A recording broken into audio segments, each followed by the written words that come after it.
I came into contact with somebody from one of the big four, ended up becoming kind of a mentor to me. He's now a member of our club. Man, when I first saw my first Hell's Angel standing there, I was like, that's what I want to be, man. If you're running a three-piece, just like you know, it is truly an outlaw standard.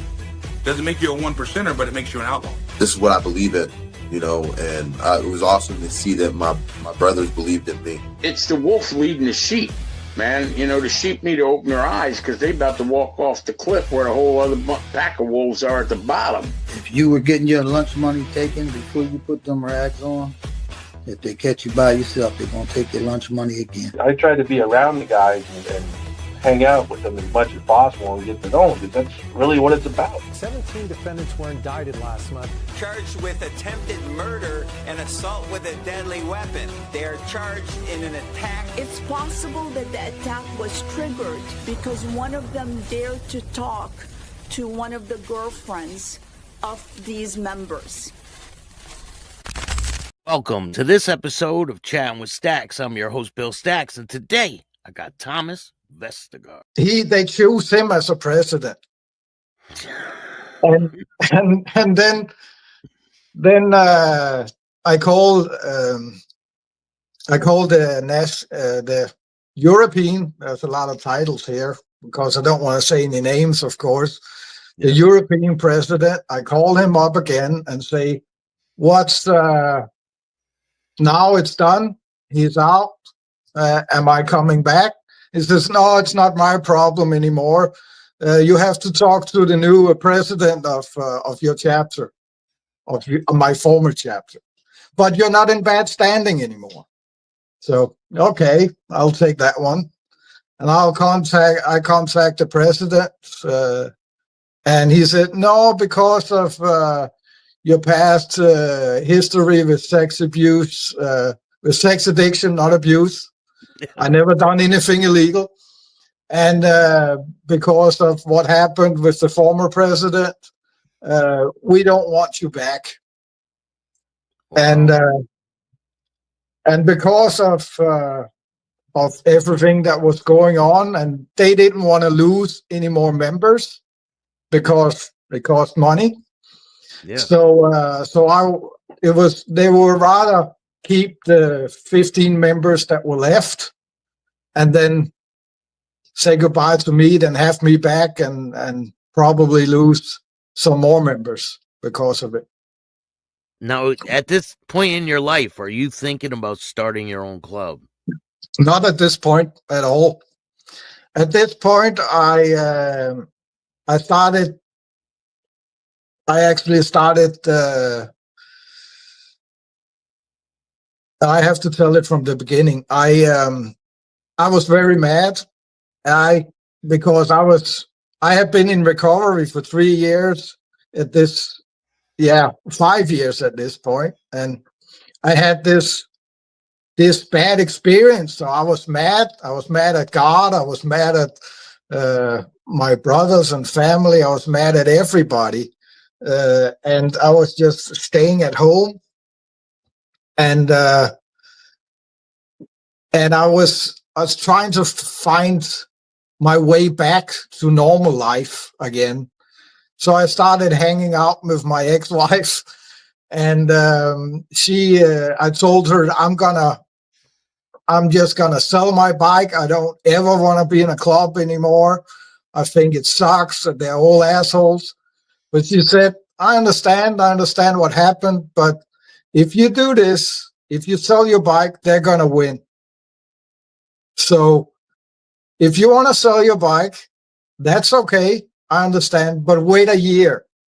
Wait a year, and if you still want to sell your bike, then sell your bike. And I thought, yeah, okay, I'll try. And then a neighbor of mine, an old guy, he said, why don't you come with me to church on Sunday? I said, church? What the fuck do I have to do in a church?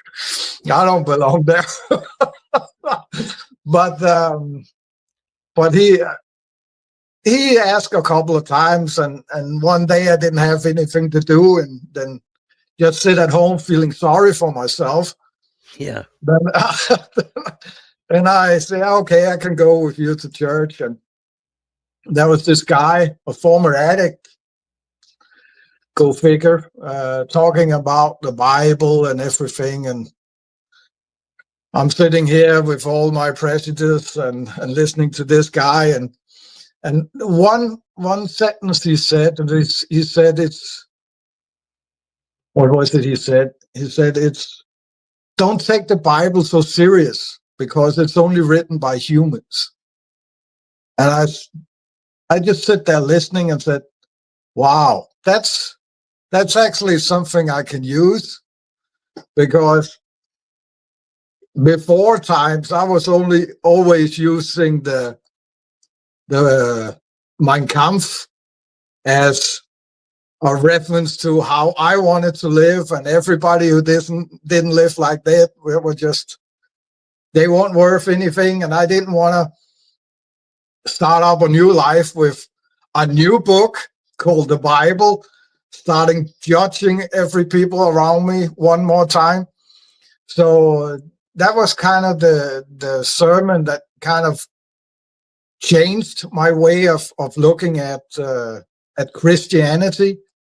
So that for me, that was a very good thing. And after a couple of days, I was at church. I met a guy on a BMW motorcycle, and we were talking outside after church, and I was talking to him about, I was at that time also rode with some other Christian guys, but they were kind of, like I said, using the Bible to look down on other people. It was like them and us, and that attitude, it was not really for me. Then I could have stayed in arm. I could have stayed a Nazi for everything. So what I did was kind of telling him how I saw this thing and all the Christians and all these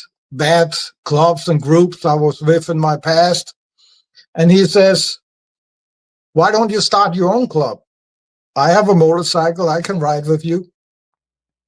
And that kind of resonated with me, and that's where the idea for the club started.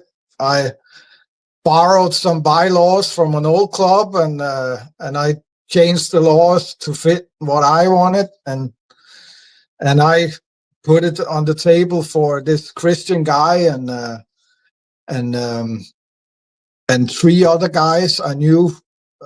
Two of them have actually been former members of ARM as well, and that's how we started Knights of St. Anthony. Look how big your club is now. Now your club is the biggest clean and sober club in the world, isn't it? Actually, it is in Europe, but I'm not sure it is in the world yet. But we're close, especially because of what happened with ARM, because the last 15 years, the outlaws have grown a lot in America. You know this. Yeah. And because of ARM's history with the outlaws, in many territories where the Hells Angels has a word, where they're the biggest club, they are closing down ARM chapters because they don't want history to repeat itself. And in Europe, they kind of sealed their fate last year at an AA convention in Sweden, where 13 members of ARM, they threatened 2 members of a Christian clean and sober club. And they did this at an AA convention in the middle of the day, where everybody's eating and looking at them. So, and this guy, he was a former member of ARM, Yeah. He joined the Christian club, and they threatened to take his badge. He was a prospect at the time, and he was with another friend that was also a prospect. They were both prospects, and this national European president at the time, he threatens these two people for all to see. He threatened them with violence. He threatened to take their badge. And he wants this guy, because he left, he wants him to pay $5,000 for reparations because he's no longer an arm. Wow. And that's also an old story, because when he left, there was some problems with money from the state, because the biggest chapter, I think it was in Göteborg, ARM had a big clubhouse, and they got a lot of money from the state. But every time a guy left the club, they will still get money for him. So they were kind of swindling with the membership numbers, and they were getting a lot of money from that. And they were also, because they had this clubhouse, they had a bar, a place where people could come and sit and just get a cup of coffee. So they also got a lot of things for homeless people. They got food, they got clothes, and all kinds of stuff. And they just divided it among themselves. So that's crazy. Nobody got these things, and they thought that this guy from the Christian club, they thought that because it was when he left, that the government started looking and at their swindling with resources, that he was the guy that let them know. That let them know that was what was going on. Wow. But it actually went so bad that they talked about not allowing patches at AA conventions in Sweden. So it was all the way up in the AA. And of course they can't do that, because that goes against everything AA stands for. If a guy have a support club for a 1% club, they can't say that you're not allowed to be at an AA meeting. Or if you have a free drugs T-shirt or everything, you cannot turn away people from an AA meeting. It's not allowed. It's not how they do things. So, but it was talked about. They didn't do it, but it was a suggestion. Yeah. Of course, it didn't stick. But I've been at meetings in Denmark where at some meetings we're not allowed to wear patches because of bad behavior of our members, because of their attitude, because of the way they talk to people. They act like they own the meeting.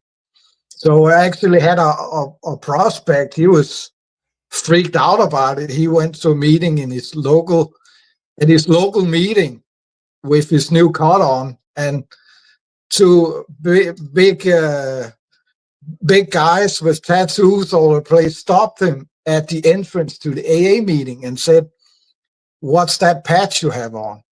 And this is KOSA Nation. I just been a prospect. Said, do you have any relations to ARM? And he said, no, I don't even know what it is. He didn't know what the club is. He'd only been a member for a couple of months. And they said, okay, then you can come in, no problem.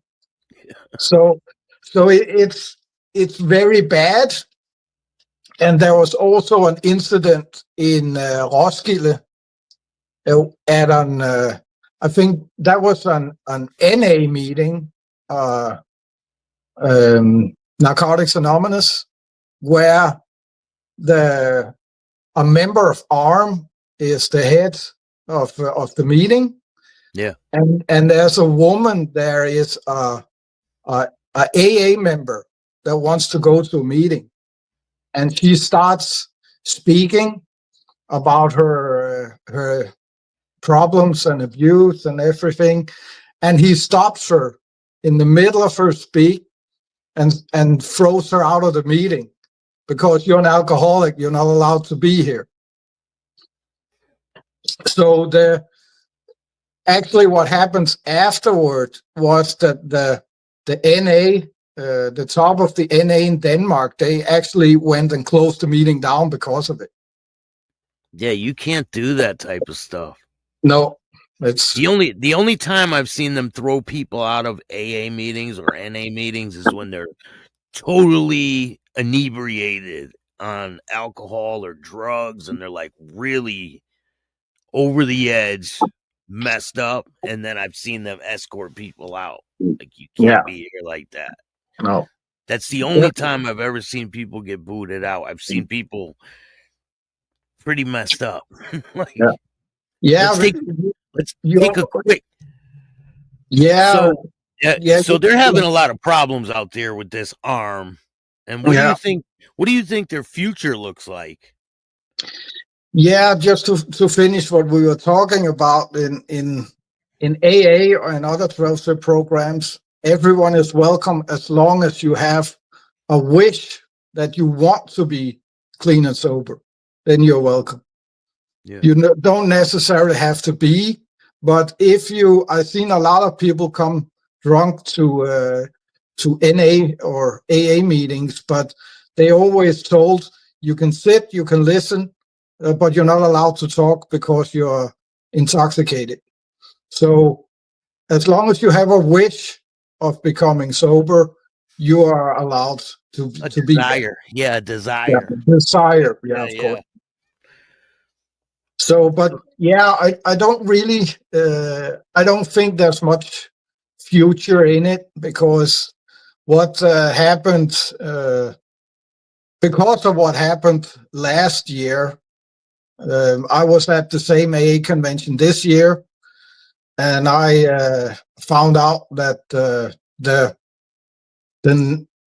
national or European president is now throwing out. He's been thrown out of the club because of another issue I didn't know, but apparently he was in America to visit the mother chapter, and he had some relations with a widow of one of the members. So he wasn't thrown out because of any of the bad shit he done. But apparently he thought he was bulletproof for some reason. So yeah, and this guy, I don't remember for 30 years, maybe more, I don't know. Yeah. And his behavior has been so bad for so many years, but and it was his whole life. So I think that it's a high price to pay for what had happened, because I know how it feels to being shunned out of everything. So he's in a real bad place now. And usually when we go to these events, me and my guys in KOSA, in Guldbrande is the name of the event in Sweden, they usually come on Saturday at lunchtime, just 30 guys on motorcycles making a lot of noise. And after dinner, they take one meeting maybe, and then they drive away like we're here, and then we're gone. And I've been at a lot of meetings, a lot of AA conventions like this, where they would just show up, and this is who we are, and we're here, and they'll just leave before it's all done. Have you guys had any problems with them since the creation of your club? Yeah. We had a lot of problems. When I started the club, now we are fellowship, but when we started, we were an MC. And I got contacted by an armed president from Vancouver. And he just called me up out of the blue and said, I'm this and this and so. And I just got a mail from ARM telling me that I'm not supposed to talk to this guy named Thomas Guffi Vestergaard, and I'm not supposed to associate with KOSA Nation. And he said, I never heard about you. I don't know who this club is. So that got me curious.